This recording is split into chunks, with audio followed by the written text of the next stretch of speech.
This is my 5 fragrance recommendation this summer.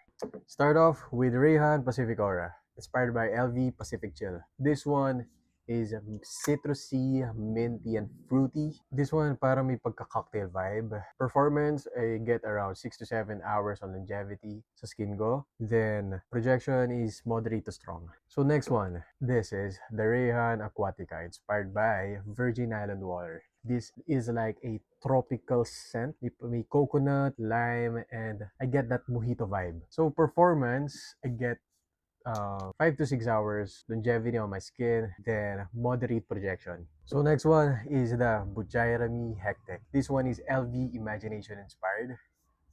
So yeah, as a tea guy, I very much like the black tea on this. There's this citrus, ginger. May pagka-strong lang yung ginger nito sa opening compared to the OG, but still, the performance for a fresh like this is unbelievable. I get around 7 to 8 hours on my skin, then a strong to moderate projection. So next one is the Supremacy Not Only Intense. So this one is a dupe of Nishane Hasivat, but I also get the Ventus citrusy, fruity, smoky, woody, mossy scent. It's very manly, very mature. It has a really good performance. I get around 8 to 10 hours on my skin, then with a strong projection. So the last one is the latest in my collection, Afnan Supremacy in Heaven. I very much like this scent. This one is a dupe of Silver Mountain Water.